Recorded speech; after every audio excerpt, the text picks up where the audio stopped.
Hello everyone, welcome to this series on literary terms and literary theory. If you want to study the notes and MCQs related to this term, you can click the link given in the description. We are also going to start our online and offline classes for UGC NET for English literature very soon. So stay connected with us. In this video, we are going to discuss the term elegy. Elegy, a poetic form with roots in Greek and Roman literature, has evolved over time to encompass different meanings and applications. Originally, elegy referred to any poem written in elegiac meter characterized by alternating hexameter and pentameter lines. Additionally, it denoted subject matter related to change and loss, often expressed in complaints about love. Throughout history, the term elegy has been applied in various ways, ranging from love poems to formal and sustained laments for the death of a specific person, typically ending with a note of consolation. Elegy in history. In the medieval period, the elegy found expression in old poems like The Wanderer and The Seafarer, which reflected on the transient nature of worldly things. In the Renaissance, John Donne's elegies were primarily love poems, but they still touched upon themes of mutability and loss. However, by the 17th century, the term elegy became more specifically associated with poems lamenting the death of an individual and offering comfort to the bereaved.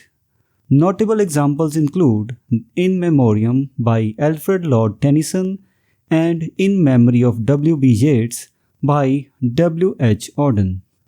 Pastoral elegy.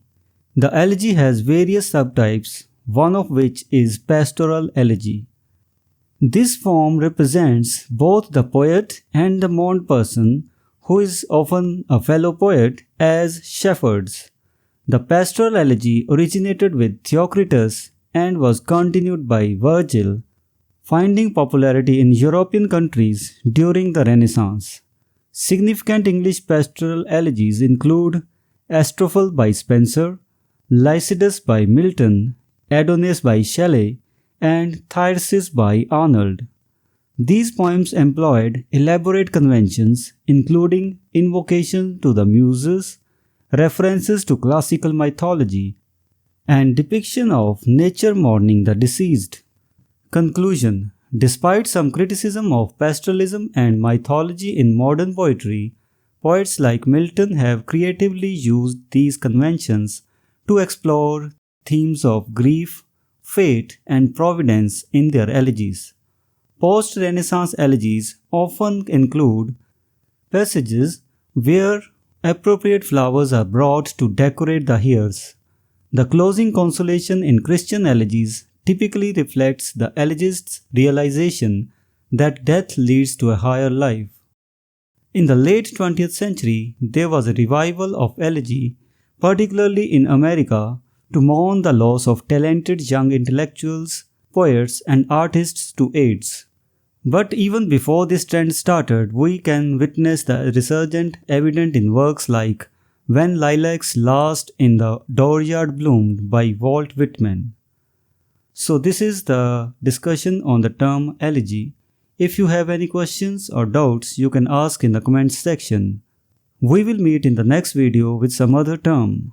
Until then, goodbye and thank you.